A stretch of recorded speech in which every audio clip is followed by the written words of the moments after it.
What's next for Giannis Antetokounmpo? Will he sign a supermax this offseason? And if not, should the Milwaukee Bucks keep him for his final year or trade him away? Every team in the league salivating at the chance to land arguably the best player in the league. And somehow, someway, that includes the cash-strapped Golden State Warriors. With the Athletics' Tim Kawakami tweeting that Andrew Wiggins could be key to an eventual trade for the Greek Freak. Now, this sent Nick into a tizzy last night. If you're wondering what Nick looks like in a tizzy, see for yourself. Nick, could the Warriors be in the game for Giannis this summer? Go. Well, it's not so much that it sent me into a tizzy. It's that I would like to congratulate LeVar Ball for his life philosophy infecting the greater Bay Area, which is just speak it into existence, and no matter how illogical, no matter how impossible, no matter how improbable, people will believe it can happen. I believe Giannis is going to stay in Milwaukee, but let's set that aside. Let's say Giannis absolutely 100% is leaving. There are literally half the league can come up with a far better trade offer than the best thing the Warriors can offer this summer, which is Andrew Wiggins, LaMelo Ball, or whatever that lottery pick turns into, and the Minnesota pick, which is protected in the top two, that they got in the Andrew Wiggins trade because they had to take on the inferior player, the overpaid player, the inefficient player in Andrew Wiggins. This is only because the Warriors have mind-melded everyone because they got fortunate when the cap spiked and with Steph's contract when they got Kevin Durant that they have some light years ahead philosophy. They don't. There is no chance that the Bucks trade Giannis for 12 cents on the dollar.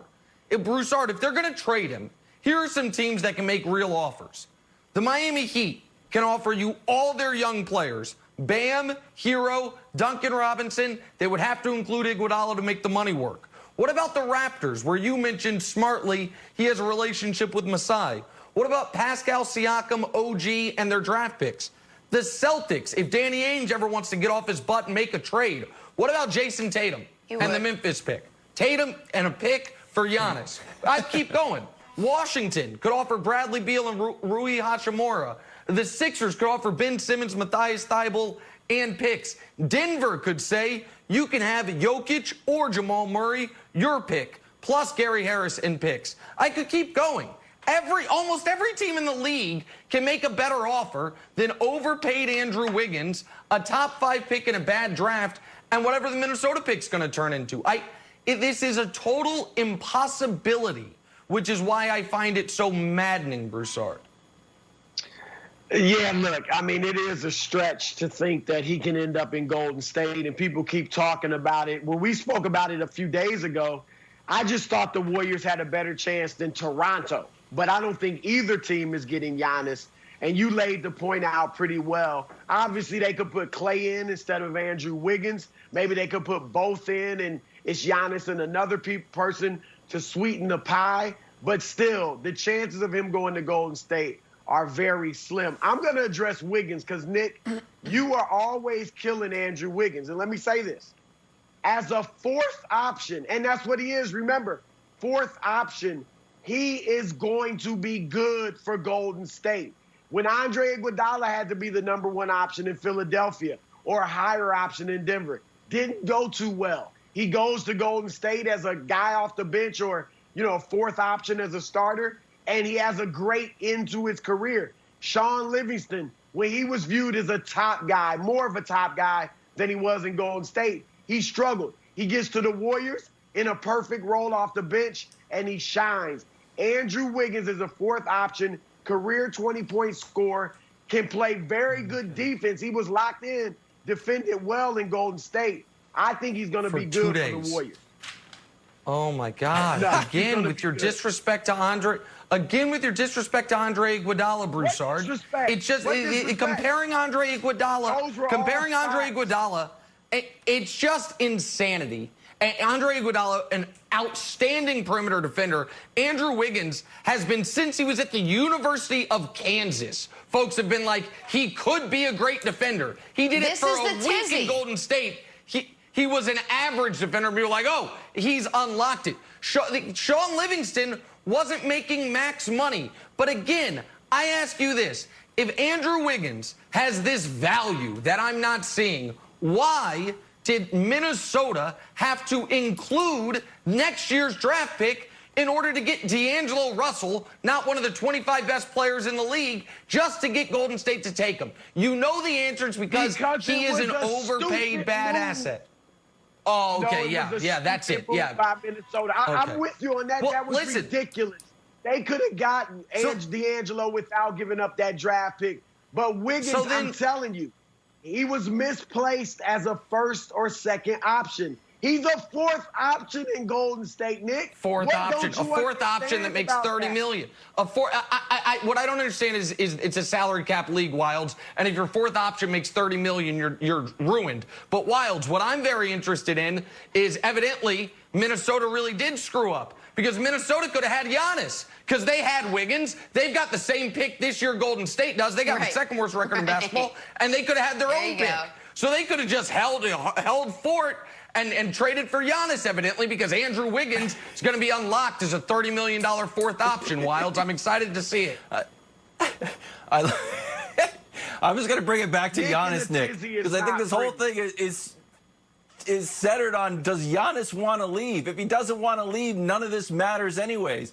And in the history of the league, and Nick, correct me if I've got this wrong, I think superstars have only left for 3 reasons. They're the big 3 C's: city, cash, and championships. Let's start with City. He likes Milwaukee. He's pillar of the community. He said it 100 times. He likes Milwaukee, wants to raise his kids in Milwaukee. He's very happy there.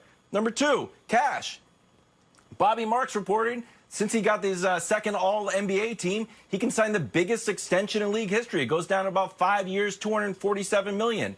So then number 3, championships. He went from a 15-win team as a rookie to, when you look at point differential for the Bucks, they're the 5th best all time. The 4 previous teams had all won the championships. So between city, cash, and championships, the guy's got no reason to leave, Jenna. I think he stays and is a Buck for life.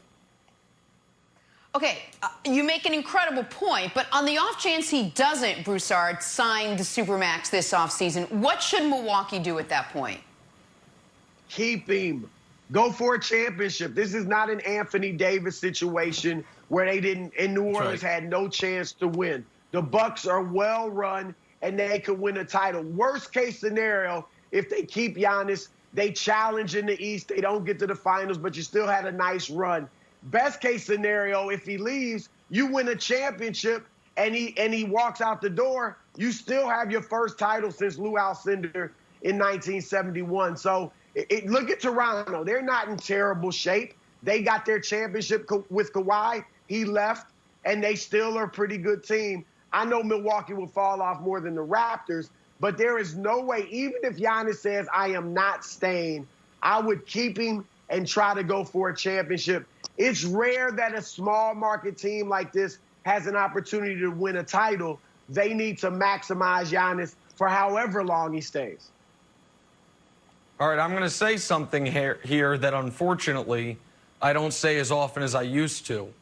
Chris Broussard is 1,000% correct.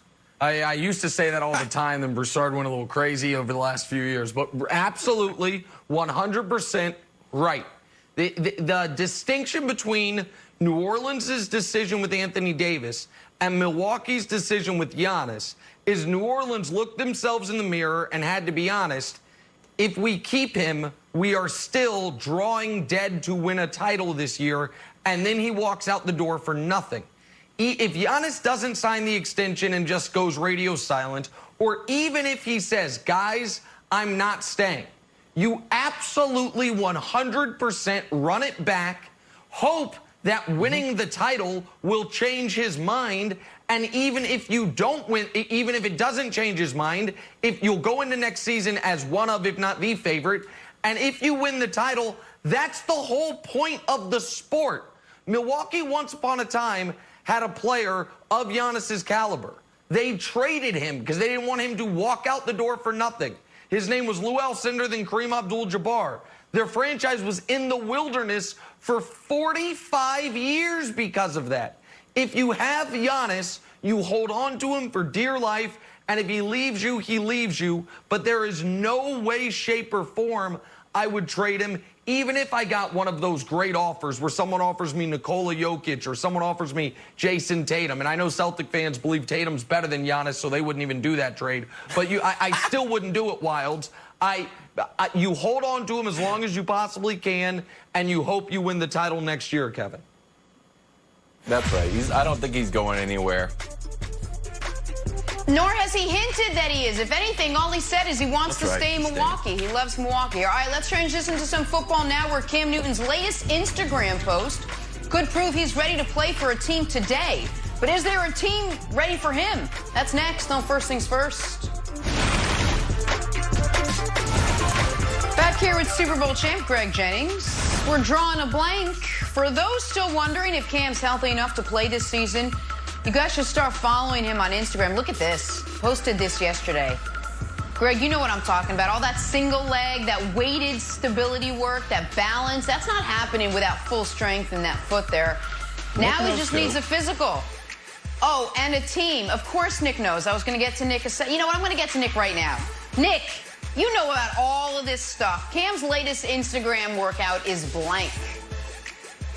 Jenna, first I'd like to congratulate you. You clearly got the message from Fox Sports HR. You avoided body shaming me there, so it's a work in progress. The probationary term has clearly, it's clearly working. Now, to answer the question, Cam Newton's latest workout posted on Instagram is further confirmation. It's further confirmation that his foot's better. Folks need to remember the issue last year was not his shoulder. It was that he had his foot broken in a preseason game against the Patriots, and it rendered him totally incapable of playing the position. Not because, he's a mobile quarterback. Obviously he is. But it would have rendered any quarterback unable to play the position because you need your feet to throw, as evidenced by these videos. So some team is going to end up, being able to just pick up off the scrap heap, a top 15 quarterback in this league. I'm curious who it's going to be. But, Greg, it's further confirmation to me that he's healthy. You're exactly right. I think Cam is putting everyone on notice. When you see a guy who's posting videos of where he was last injured, we see it right there, clear as day, his left foot doing stability movements and throwing the ball on one leg. He is letting everyone know that has passed on him, which is all 32 teams to date, that I am going to be better than what you thought. Regardless if you've seen me work out, regardless if you've seen me in person, I am going to be special and I will bounce back. He said it in his comments, shine through shade. Jenna, I went with appointment viewing for this video, not only because it's a great video, but it's also like someone should schedule him a physical appointment. Todd Gurley got his physical, so physicals are open, everybody. Let's get Cam in there and just prove to the world that he's healthy, then hopefully he gets signed. All right, I like it. Let's move on to New England now. In a recent Athletics survey, nearly 58% of Patriots fans believe their team will win another Super Bowl sometime between 2021 and 2024. In other words, we now know how Wilds has been spending his time after the show, calling us and then filling out surveys. Nick, Patriots fans believing they can win a Super Bowl in the next 5 years is blank. That's adorable. And I'm so happy for him. Keep that hope alive, New England. I believe you've got the greatest coach of all time. So I believe you, and that division doesn't have an established quarterback in it.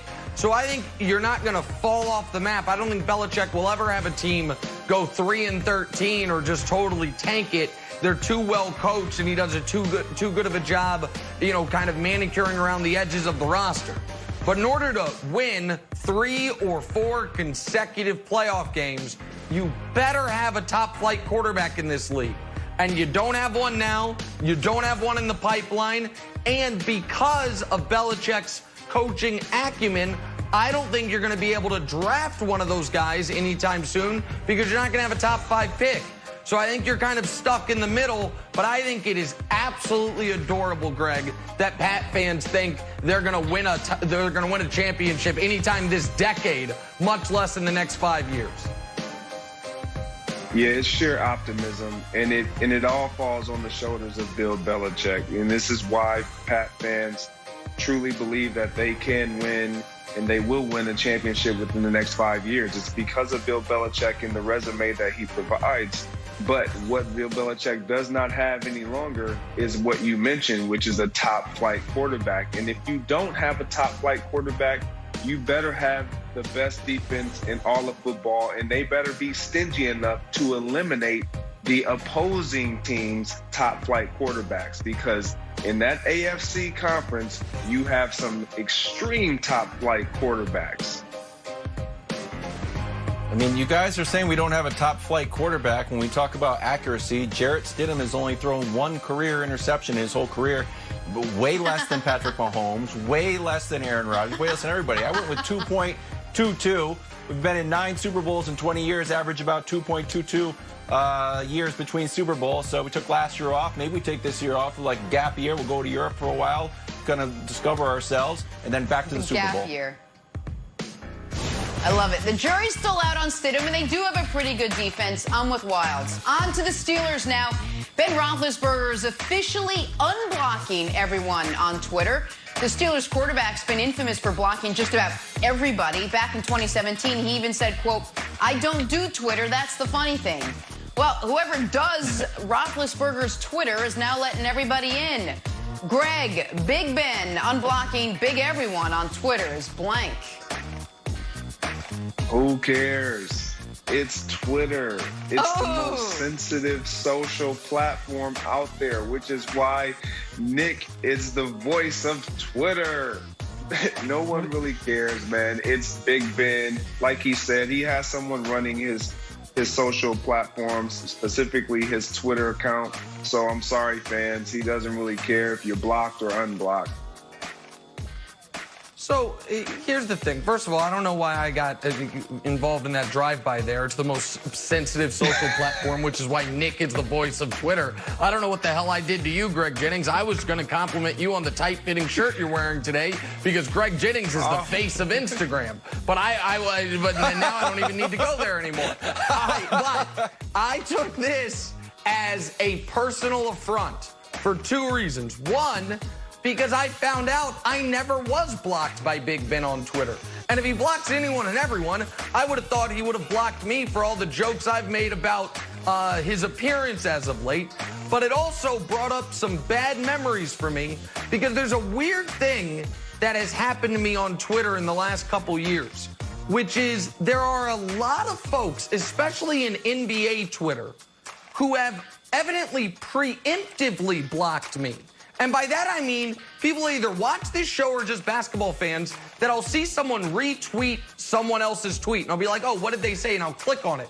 And it'll be like, nope, you're blocked. And I'm like, Bucks fan 22 blocked me. I've never tweeted to him. Or, you know, Bay Area Scribe 44 blocked me. I've never tweeted to him. So there's a whole section of the internet that is blocking me, Wilds, before I've even ever done anything to them. I've never tweeted and never communicated with them. So it bothers me. What are you doing, Wilds? I know, but... So if you have to unblock you, is it Nick Wright or is it Get Nick Wright or is it something else? I'll do it. I'll unblock you now. Okay. To Get Nick Wright? Oh, you're one of the people who's preemptively blocked me? That makes 2 of us, Wilds. Does it have a W in it? Is it R-I-G-H-T? Does it have a W? You know what? I love it. I did it before the show, like so you're on Twitter. Jenna's like Greg. Jenna and Greg, the faces of Instagram. You want to see these folks on a daily workout basis? Yeah, yeah. Jenna's Twitter is a link to her Instagram. Before I start shaming Nick for what he doesn't do with the gym, finishing up with the Browns, Bleacher Report recently ranked Baker Mayfield as having the 2nd best supporting cast for a quarterback in the NFL. So if all else fails again this year, we now know who will most likely get the blame in Cleveland. Nick, Baker having the 2nd best supporting cast for 2020, in your opinion, is blank. And pardon me, my goodness. An understatement. That's the 2nd time this week that's happened. It did. I'm all in a flutter. An understatement. They say the Chiefs have a better supporting cast on offense than the Browns. I don't think that's right. I think the Browns have the most talented offense you know, as far as if you remove the quarterback, and that's what we're talking about, supporting cast of anyone in the NFL. Odell and Tyreek, you know, pick a player, flip a coin. The Browns have the better running backs until we see what Clyde Edwards-Helaire is. The Browns clearly have the better number 2 receiver when you look at Jarvis Landry versus, I believe, Sammy Watkins, who, unless it's the playoffs when Sammy's a superstar. Kelsey's the better tight end, but the Browns now have 2 legitimate tight ends. So I think the Browns have a very strong argument that they have the best supporting cast offensively of any team in the league, which is why there's so much pressure on Stefanski, your guy Greg Jennings, and on Baker Mayfield this year to produce. Yeah, I think it's close, but not quite. And the reason I say that is because a team down south who's quarterbacked by Drew Brees, the New Orleans Saints, I believe have the best supporting cast. When you look at receiver to receiver, Emmanuel Sanders, Michael Thomas, and then the tight end position is key for me. We all know Alvin Kamara, what he's done, and Nick Chubb and Kareem Hunt and those guys up in Cleveland. But the tight end position, Austin Hooper, as well as David Njoku, and you talk about Jared Cook, I'll take Jared Cook every day of the week over any one of those individuals. And in this league, you need a great tight end, specifically when you have an unproven young quarterback. That's the safety valve. That's the safety net. It's a go-to. You must have. They have it, but we haven't seen it all together in Cleveland yet. Jenna, you remember those choose-your-own-adventure books where you'd read a book and then you got to the end of the page and you could choose either option? Do you ever read those when you were growing up? Okay, so I'm going to give you a choose-your-own-adventure for my answers here. Do you want the serious answer, or do you want, like, the funny, dumb answer? Never. Those are your options. Always option B. What do you mean never? The dumb answer? Okay, here it is. The dumb answer is, hey, they've got all the ingredients, but now they've got a brand new Kitchens. It's Freddy Kitchens. It's a Freddy Kitchens different thing. The smarter answer is Stefanski's going to be the big game changer here. Innovative offense in Minnesota. Unlocked Kirk Cousins. Also, Dalvin Cook unlocked him, although we don't know how his contract's going to go. I think it's going to be look great for Baker Mayfield, all because of Kevin Stefanski. America, at Kevin Wilds with an E in Wilds. Block him preemptively for the bridge he made us walk across for that garbage answer. Blocked. I spent too long on the last question on how to unblock you. I didn't research it's my fault. I chose it. DOVA numbers. I get it. I chose Jenna it. said never as an answer to an A or B. Blocked. You're both blocked. I always pick B. Big question in Philly. Can Joel Embiid carry the Sixers to a title? Can he do it alongside Ben Simmons? We'll toss that around. But first, check out this Throwback Thursday video of a young Zion Williamson. This is great. And the Zion, Williamson. And he had a good game tonight. Tell me how the season's been going for you so far. Season's been going all right. We had our up and down in the game against Hartsville. Okay. That's so far our only loss. In our other games, we just played as a team and played basketball. So what grade are you in now? 8th grade. Do you think that you might be able to play up if you wanted to? Like if you wanted to play JV, you think you're ready for something like that? Yeah, I think I would be ready. Just gotta play harder. Okay. Why would you not want to play JV? Would you want to play JV? It really wouldn't matter.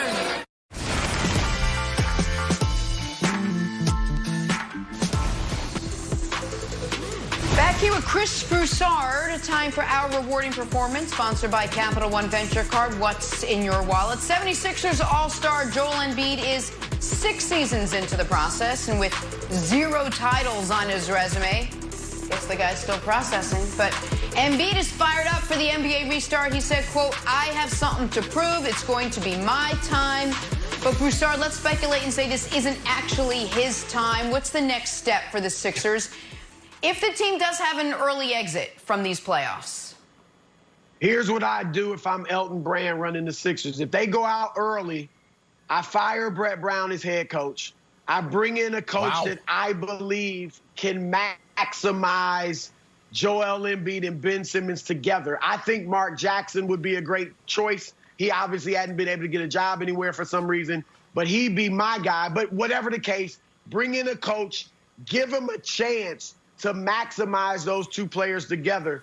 I would do that before I gave up on them completely, because having Embiid gives you something virtually no other team in the league has, which is a dominant low post scorer. So that's a nice thing to keep. You don't just throw that out before giving it a chance to work. So if it doesn't work under the new coach, then I trade one of my stars, and I would lean toward Embiid. I would get rid of him, build around Ben Simmons the way Milwaukee's built around Giannis Antetokounmpo, which is let Simmons be kind of a point center, point power forward, and put a bunch of shooters around him, because Simmons is a tremendous playmaker, maybe one of the best in the league for sure, and he can score down low and he can score going downhill. So that would be my long-term plan for Philadelphia if they go out early. All right, I agree with the very first part of it. The second part surprises me a lot, Broussard. Listen, if they go out early, Brett Brown's got to go. So that part we agree on. If they go out early, I would consider making a big trade this summer, not next summer. But there is no way it would be Embiid that I'm trading. To me, Embiid has league MVP potential, and he is a bit of a one-off in today's NBA because he is an old school back to the basket center. I know he can go out and shoot the three. He probably shouldn't shoot as many as he has, but he is a matchup nightmare for the majority of teams in this league. And we saw last year where he was seemingly going to realize his full potential of being a 27, 12, and 3 a game guy. Like that type of player I would not move on from when I could move on from a player who, if I showed you film from him his rookie year or this year, it'd be indecipherable. So what I want to ask you, Broussard, is this. 2 fake trades. Give me your grade or thoughts on each of them. Ben Simmons, Bradley Beal. The Wizards can have a guy like Simmons to kind of play maybe small ball center, which maybe he should be playing anyway. When John Wall gets back, the Sixers get much needed spacing and shooting. And one other one, and this one is a little more off the wall, but after the Warriors crap out on trying to get Giannis this summer, and they realize Steph's 32, going to be 33 next year, Draymond's getting older.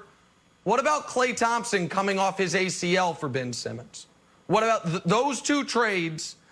Tell me your thoughts on both of them. And because I think for Philly, I think Philly's better in both regards. I don't know if you think the Wizards or the Warriors would consider either one. I agree. It works for Philly, but if I'm the Wizards, I'm not doing that deal because I don't think Ben Simmons and John Wall would be very good together. And you know Wall's got that long-term contract, so he's likely not going anywhere. So they both need the ball in their hands. We know Simmons can't shoot. I don't like that combination. As far as Golden State, yeah, I mean, if you can put Klay Thompson with Joel Embiid, by all means do it. But if you're Golden State, why? The guy I'm trying to get rid of for Ben Simmons, if I'm the Warriors, is Draymond Green. Now, obviously, he's not as attractive on the market as Klay is, but Ben Simmons would be like a better version of Draymond Green. Can defend virtually every position, is an even better playmaker than Draymond, who is a very good playmaker himself. Can't shoot it as well, which is saying a lot because Draymond's not a great shooter, but still he could do everything else and he could be the playmaker for Klay and Steph. So I don't like that I don't think Golden State would do Klay for Simmons. But I think what you're missing, Nick, is Simmons without Embiid is a monster. Now, I know I hate that Simmons isn't always aggressive, but when Embiid is not there and that lane is wide open, Simmons plays downhill, and we've seen that he can be a dominant player in that regard. You put shooters around him, and then I think he's special. And you can also play him down on the block because he can score inside. So I think you could really play him like Milwaukee plays Giannis and have great success that way. I mean, I'll give you a third option, Jenna. Brett Brown stays, Embiid stays, Simmons stays, and the front office looks in the mirror and says, hey, have we done enough to surround our two superstars with the players that they need? And I think they would say no. They don't have the great shooters around them that they need. And I know this all falls on Simmons and Embiid, and they're supposed to figure it out, and Brett Brown needs to figure it out. It's always their fault. I think it's the front office deserves more blame than they take, and it's all been on the players and Brett Brown, but they haven't surrounded those guys with the players that they need to have them succeed. I don't know, Kevin. I feel like if you're going to ask anyone, what's the one reason why the Sixers aren't going to make it? It's always chemistry. It's been chemistry for the last 2 years. It's been Simmons plays better without Embiid. Embiid plays better without Simmons. But together, they can't seem to make it work somehow. So let's just assume the Sixers are in it. They bring their A game, which every couple of games they bring their A game. Nick, I'll toss it to you. How far can this team go in the playoffs? Well, listen, I do think we should remind the audience they were one bounced around the rim shot away in a Game 7 at the buzzer by Kawhi from maybe going to the finals last year. I mean, now I think Milwaukee would have beaten them, but Milwaukee looked like they were going to beat everyone, and then something happened in that double overtime of Game 3 when they were up 2-0 on Toronto, and they fell apart after. Maybe that would have. So I don't think that Philly is a team that's drawing dead. And so if Philly does bring their A game, Broussard, and if Milwaukee does have some of the similar struggles in the postseason they had last year, because let's be fair here, while we all criticize Brett Brown, I think accurately, Mike Budenholzer has had his own share of struggles in the postseason. So let's just create a scenario where Philly comes out of the East, which I think was a lot of people's pick before the season began. I don't think a lot of people have it now. If they come out of the East, and on the other side of the bracket is anyone but the Lakers, if they come out of the East against the Clippers do not have the size to deal with Embiid. If they come out of the East and the Rockets are there, and the Rockets are trying their small ball stuff, they definitely don't have the size to deal with Embiid, and Embiid that would have had to have been playing the best basketball of his career to get him there. So I wouldn't place a bet on this at anything worse than 50-1 odds. But what's their ceiling? Their ceiling is they win the championship. If somebody bounces the Lakers, they could beat whomever comes out of the West if they can get it together this postseason, Chris. First of all, I'm still a bit dizzy from that Wilds take. I mean, what? They got the best roster in the Eastern Conference on paper, all right? Tobias Harris is your third option. No, that. And then, Nick, the Kawhi Leonard hate continues. Oh, my God. Something happened. Something mysterious out of nowhere. We couldn't tell what it was. It was Kawhi. It was Kawhi defending Giannis. That's what it was, Nick. Oh, my God. That's why they beat him in 4 straight games. Now, finally, Jen, I had to get that off my chest. To answer the question, Nick is right, finally, in that, look, their ceiling, yeah, they could get to the finals. I wouldn't give them the championship, but they could get to the finals. I was one of those people that picked them to win the East in the preseason. Like he said, I don't have them now. They are the best team on paper in the East. What concerns me about them is their lack of maturity. Simple as that. Joel Embiid, I don't know what he's going to look like once we start playing games again. I have visions of him eating donuts, dozens of donuts all day, dozens of hamburgers all day. I have no idea what kind of shape he'll be in when he comes back. I know he's been playing individual workouts for the past several weeks, but he could get hurt or just not be in very good shape and play that well. And then, Nick, to your point, here's the point. If they were to get to the finals against, say, the Clippers or the Rockets, as you said, here's the problem with Philly. Of course, neither of those teams can deal with Embiid on the block, but he's not going to be on the block all the time. He's as you said earlier, he's wandering around the three-point line like he's a 6'3" 2 guard. That's part of the problem in Philly.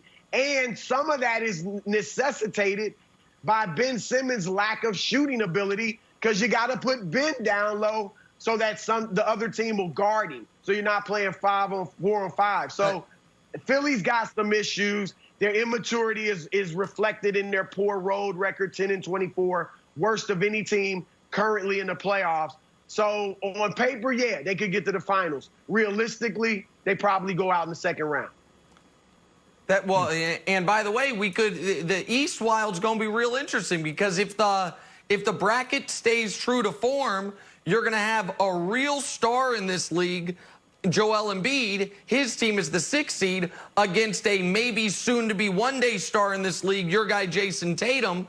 And I think there'll be people that say if Milwaukee doesn't make it, the winner of that series, I think people will Wilds jump over Toronto and jump over Miami and certainly Indiana and say the winner of Celtics-Sixers poses the biggest threat to Milwaukee this year. Yeah, I agree. I mean, Sixers went 3-1 against the Celtics. The question is for the Sixers, are they? I know they're a 6 seed. On paper, they're a 6 seed, and they can move up to 4, I think, but they can't really fall down. But when that 29-2 home record, it's like they can also, and I know this sounds silly, but they've got the best home record. So they are a weird 6 seed. So the question to you, Nick, and if we can put up the next graphic, when we look at NBA championships by seed, I'm going to open up Pandora's box here. If the Sixers did win the championship as a 6 seed in a truncated season in a neutral court, do you think that people would claim that this title deserves an asterisk or something like that just because of their seeding? Oh, well, I think it's a really interesting question. I think that there's 2 scenarios where people are going to fix an asterisk to this season.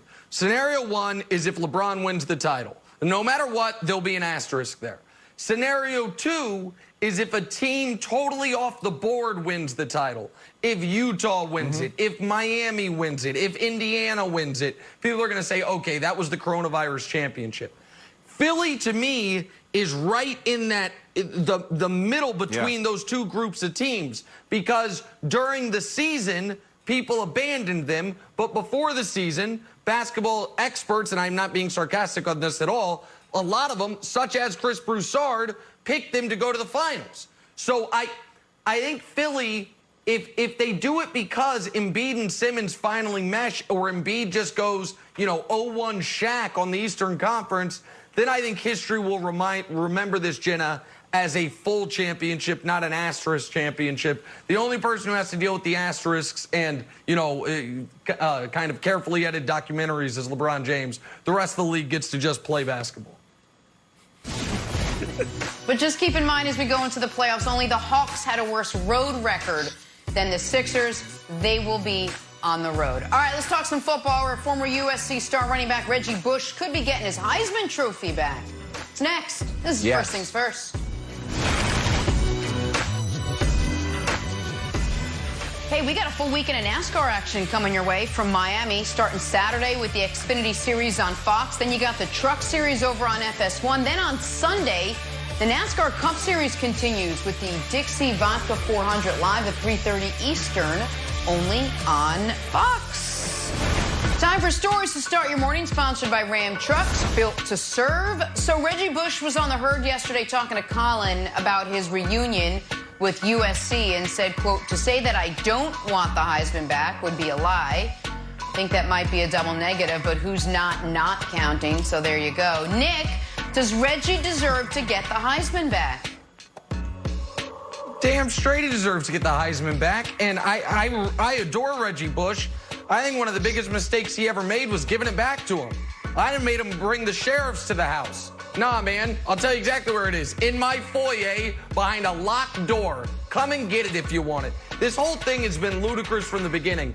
And for the younger viewers, listen, I'm too young to have seen what Barry Sanders did in real time at Oklahoma State. Those numbers are bananas.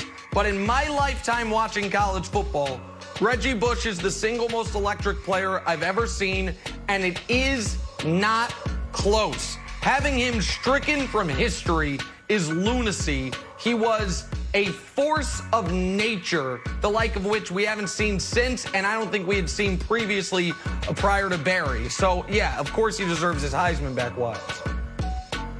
Yeah, so Heisman spokesman Tim Henning said the trust was aware of this, but he had no comment. But the comment should be, here's your Heisman.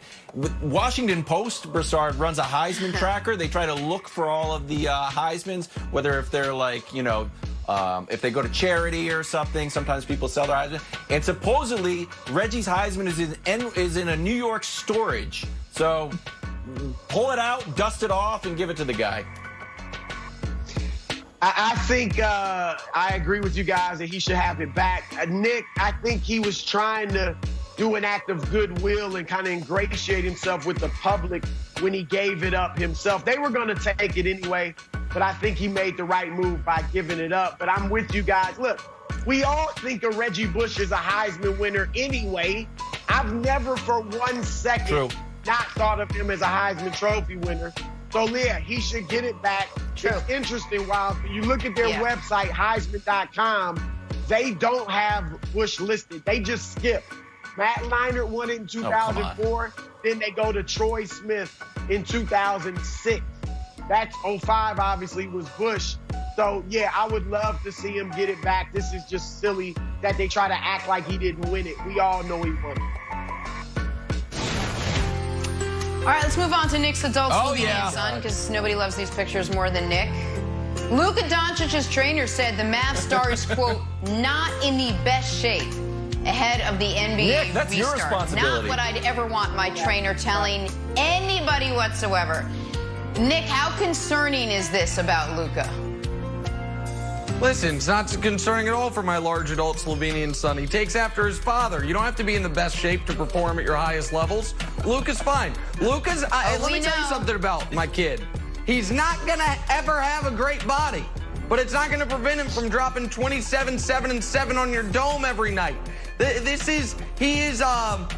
I'm what the medical definition of what I am is skinny fat, meaning I'm skinny on the outside but fat on the inside. I'm terribly unhealthy, just somehow don't put on weight. Luka's what the medical, I think, official definition is a little pudgy, but that's fine. It works for him. So he might come back to the season a little more than pudgy. He'll work that weight off. I'm not worried about Luka. And if Nuggets fans are saying, Nick, this is a total double standard between you handle your large adult Slovenian son, Luka Doncic, and our guy, Nikola Jokic, what I would say to you is, you are correct. I'm a hypocrite on this issue, and I know it.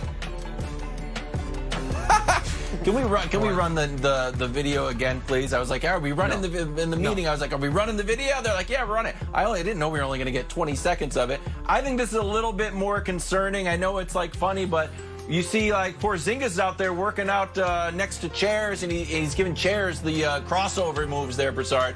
I'm a little bit more worried here than everybody else is. I know they're great Photoshops, but I'm worried about Luka. I'm worried about Dallas. I'm worried about Nick's back when we see that one when he's carrying him on the top if he gained a lot of weight. I agree. Nick is clearly struggling with his parental responsibilities with Luka. You see they're eating ice cream. They're frolicking in pastures. Get that kid in the gym. My goodness. I mean, James Harden in shape. Nikola Jokic in shape. You know LeBron's and Kawhi are doing their thing. The guys in Houston with Westbrook. Look, this is a concern, Nick. We know they're not winning the championship. They're probably going out in the first round. Okay. But the chances of injury, that's my concern. If you're not in good shape, his chances of injury increase over these 8 regular season games or the first round of the playoffs, and that's where the problem comes in. He's already missed 13 games because of injury this season. Broussard, you're not going to convince Nick. He likes his skinny fat, so that's where he's going to stay. On to L.A. now, where 39-year-old free agent Pau Gasol said he's interested in one final season with the Lakers. Broussard, you think he'd come back from his rehab and actually help this team? Who cares? Attractive to who, Pau? That's it. That's the only one it's attractive to. We saw Pau Gasol last year, and he couldn't do anything in San Antonio, and he went somewhere else and struggled as well. No, he's done. Now, look, with all due respect to Pau, who I really liked when I covered him in the league, best Spanish player of all time, certain Hall of Famer. So no disrespect there, but he's done. He's 39 years old. He can't help the Lakers or anybody else on the basketball court. Jeez, Broussard, that was harsh. I thought it was like a nice little homecoming. I wanted to split the difference. He also talked about going back to Barcelona. So maybe Nick, he does half the year in L.A., then he does half in Barcelona. It's like a nice farewell tour for Pau. Oh, that's 2 of my favorite 4 cities in the world, by the way. Barcelona and Los Angeles. That'd be a nice life for him. But listen, I'm going to take a page out of Chris Broussard's book. You're telling me he can't be an 8th option? You're just against him because of his salary. If you're telling me he can't do for the Lakers what, let me think of a good 8th option that used to be on the Lakers. What Sasha Pavlovich used to do for the Lakers? Come on, Broussard. You're holding him to, because of his salary, to too high of a standard. I mean, so why not? Yeah, go ahead. Come back. Be the 12th man. I'm for it. All right, finally check this out. A shirtless Ja Morant throwing down the nasty alley-oop. The Memphis Grizzlies rookie nearly hitting his head on the rim there. Showing some serious bunnies. Broussard, does Ja look ready to make some noise when the NBA returns? Bunnies, I like that, Jenna. Yeah, Ja's great. And I'll tell you what, put Ja and Zion in the dunk contest, and I think Ja would give him a run for his money and maybe beat him. Zion would obviously have the name and the crowd behind him, but I think Ja could probably do better dunk. I buy that. You could put them in the dunk contest, but you could put the Portland Trailblazers into the playoffs, Nick. I know I love Ja, and I like the Grizzlies. They had a nice year, but I think Dame and the newly revamped Portland Trailblazers take the 8th spot. Yeah, I know. Listen, they're your team. I get it. But this video is further evidence why what is best for the NBA is not Portland in the playoffs, not Zion in the playoffs, but Ja and the Grizzlies in the playoffs. Zion is going to be a star no matter what. The majority of America has never watched Ja Morant play. They didn't watch him at Murray State. They haven't watched the Grizzlies this year. Having him play 4, maybe 5 games in the first round against LeBron and the Lakers, you could create organically another star in this league. The NBA should be hoping the Grizzlies hold on to that 8 seed, Jenna. Would love to watch more of this. We got to go. That's it for us today. Broussard, thanks so much. Nick, Kevin, we'll see you tomorrow. Have a great day, everyone. Stay safe.